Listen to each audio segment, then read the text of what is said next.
An opportunity to get a drive started here at the end of the third quarter. What you're trying to do is break the game down a little bit. Don't let your guys see too deep into the game, into the future, and say, oh, we got to get here. No, right here, right in front of them, melt the clock down, get to the fourth quarter, try and keep going. And try to keep that lead. Exactly. The offense on third down tonight, they've converted just 2 for 6 thus far. They're looking at third and a few inches. He's got a first down and more inside the 30. Touchdown, Jaguars. James O'Shaughnessy, 43 yards. And the Jaguars add 6 to their lead. And nowadays in NFL football, you have to account for all the receivers, sure, but the tight end's such a weapon, and they prove it right there. Oh, without a doubt. And we're seeing now the golden age of tight ends catching the football. I go back to Kellen Winslow. To me, he was a prototype of what we're seeing today. We're seeing it each and every week now. This fielded a few yards into the end zone. And all that work, but he stopped where he ultimately would have been had he simply taken a knee, and that's the 25-yard line. Here comes the Falcon offense now as they get set to take over here. And on the last go-around, they really couldn't get anything going. They had to punt from deep inside their own territory, which means you're going to lose the field position battle as a general rule. What they're looking for now is a little more consistency. Move the ball at least a few times on offense. Get a couple of first downs. Jaguar pressure and a Jaguar sack. This offensive line flat out cannot handle this pass rush. We've seen it demonstrated time and time again to the tune of 7 sacks in this game thus far.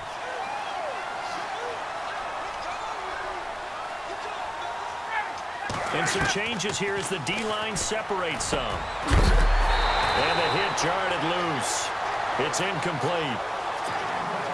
That would have been a great catch, but it's real difficult to hold on to it because it was contested all the way. Would have been a great play if he'd been able to haul that one in. Throwing on third and long.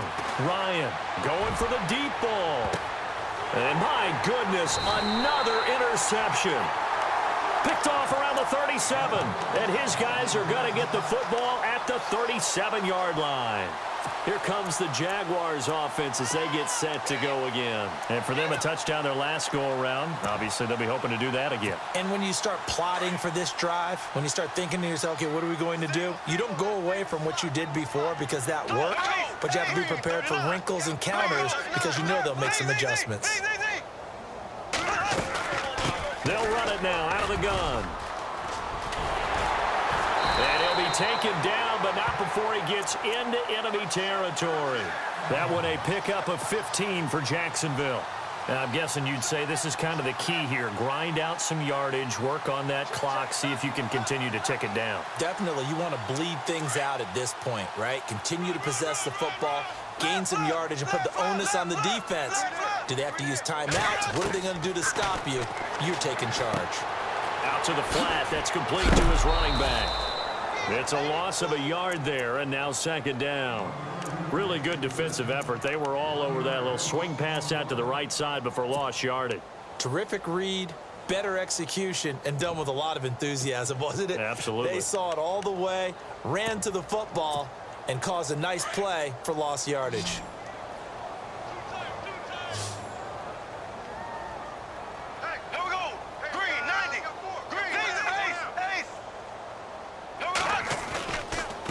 Now Leonard Fournette, and an alley to run. And he gets this inside the 35-yard line. A Jacksonville first down on a pickup of 17. Do my eyes deceive me, or is he getting stronger as this game moves along? Burst seems just as good here in the fourth as it was way back in the first, doesn't it? I do believe someone put a lot of time in the offseason and continues to condition during the season in order to continue to carry the ball at this rate. Brandon, it's clearly a running situation when you're up in the fourth quarter. They're going to have to stack the box and make it difficult for them to move the ball. Made it very difficult. And he is going to be hit and taken down. Bortles sacked. Brooks Reed in there to pick up his second sack now of the afternoon. On third and long, it's Bortles. And incomplete. The contact made the ball roam free and brings up fourth down. You get a tight end like this, and you know he's used to dishing out punishment, but here, he's one that has to absorb the contact, and as a result, unable to hold on to the football. They'll set up a throw. And this is incomplete. A huge gamble, and it does not pay off. They fake the punt. It doesn't work out. It's such a risky play there to fake it. You're either the hero or the GOAT. Here, they're going to be the GOAT. Unfortunate, too, because you know they thought they had something there. They don't call it just a call. Nowhere to escape, and he goes down. Yannick Ngakoue able to disrupt yet another pass play. His third sack of the afternoon.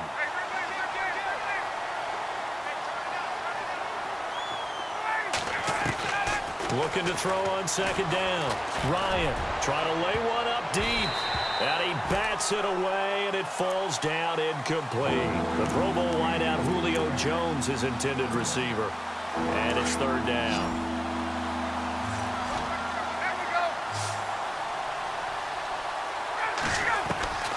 From the gun, it's Ryan. Looking downfield for Jones. And that one incomplete. Had some position but couldn't hold on, and it brings up fourth down. I know he wants to get his team back in the game, but a 50-50 ball right there that maybe was a little questionable. Yeah, he's pretty lucky to get that one back. I think that sometimes these quarterbacks play with a lot of confidence that borders on arrogance, and that can put your team. And the Jags get to him as down he goes. Yannick Ngakoue. Who else? He's in there for his fourth sack of the afternoon. The Jaguars getting set to go. Really nice starting field position here for the offensive unit. They'll run with Fournette.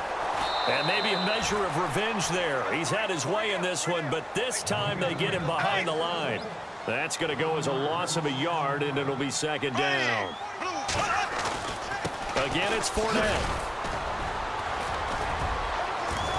And he'll get about 5 here as he'll take this down inside the 20-yard line. The fourth quarter here, they've got the lead. They want to keep it on the ground. That's what they're doing. Smart football. Keep the clock grinding. Keep it going. But you got to figure now, they're going to see more people stacked up at the line of scrimmage as they try and bleed it out. And he'll get this down only to the 18. Just a 1-yard pickup there, and it'll be fourth down. Well, this was just simply excellent defense. On this third down, they had to be alert for the possibility of a pass, but that didn't stop them at all from understanding what was going on when they decided to run the football, and they just swarmed and stopped them for almost no gain. Boy, it looked like he had it and dropped it. And the Falcons' defense stands tall. They'll get the football back.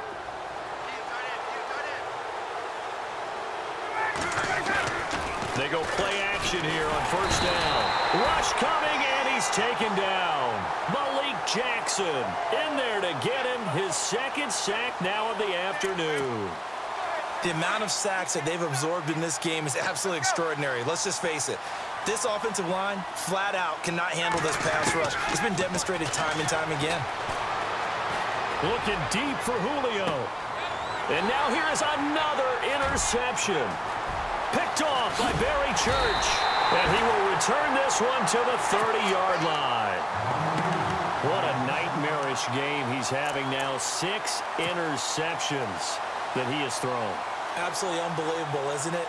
Hard to believe we're watching this and have seen it, but it just tells you about the game of football. It giveth and it taketh away. Yeah, the guys, though, that have thrown 6 interceptions in a game, the likes of Peyton Manning, Brett Favre, I think Joe Namath, he did it 3 times. Dancing to his left. Completes it left side to the tight end Lewis. That throw good for 4. It's second down.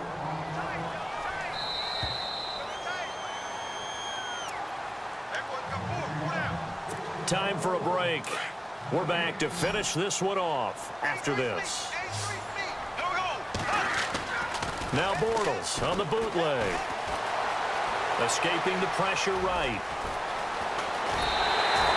The Jags picking up the first down there, a gain of 12. Now this play was all about the eyes. As he rolled out to his right, he kept one eye downfield and one eye on what was in front of him, and he ended up picking up some pretty good yardage.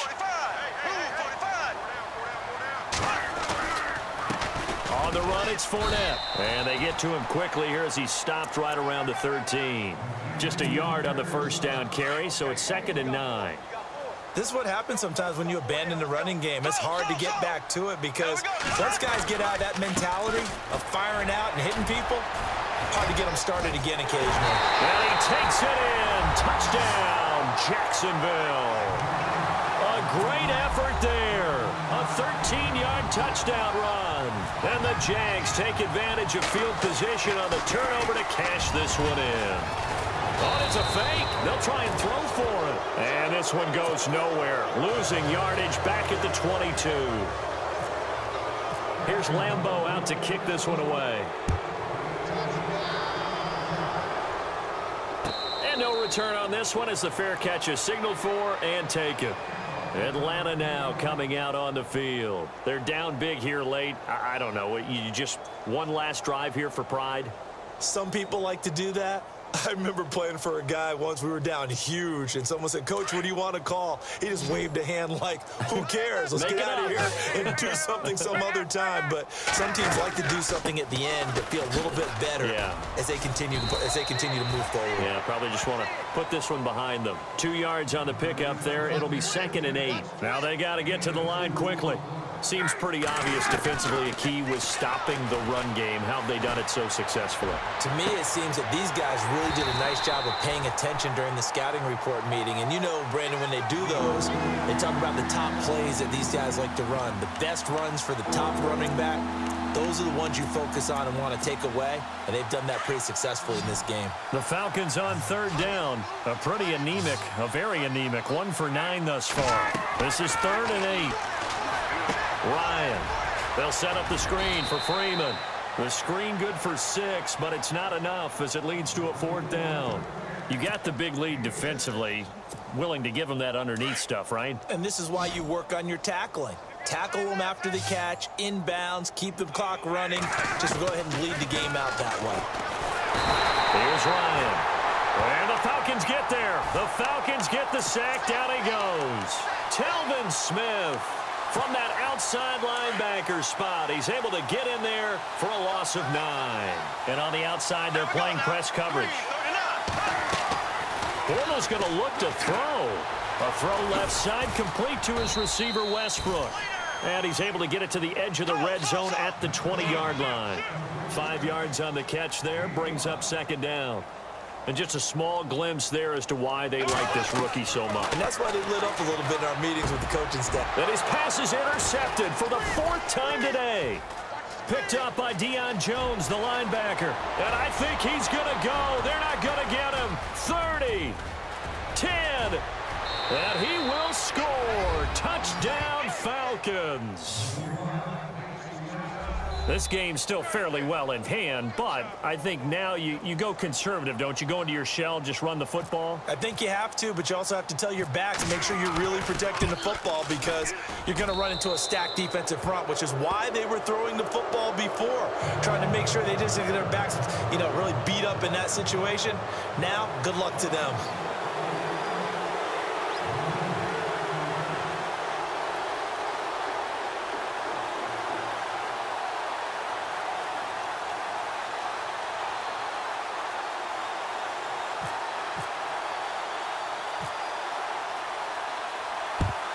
And this is going to be recovered by the hands team. And that should just about put a capper on this one. 4th quarter, they felt like they needed the football back. Unfortunately, they couldn't get it. And I know we brought analytics into the game, and someone has said here that the data says that when a team's expecting an onside kick, 80% of the time, the team expecting it, they do actually recover the ball, which is what we saw here. I just wonder if that number is much more of a anecdotal type of a number. Kind of like when the coaches tell us, well, when you score on special teams, 93% of the time you win the game. I'm still waiting to see that number is empirical. Here we go now. Green 39. Green 39. A 1st down carry now for Yeldon. 5 yards on the carry. Good pickup on 1st down. Partner, I think from our experience together, we have learned that most offensive coordinators are going to tell you, if I'm going to run the football on 1st down, I've got to get at least 4 yards. They got 5 here. They've got to feel pretty good about that one. forced out to his left. Now he'll throw deep left side.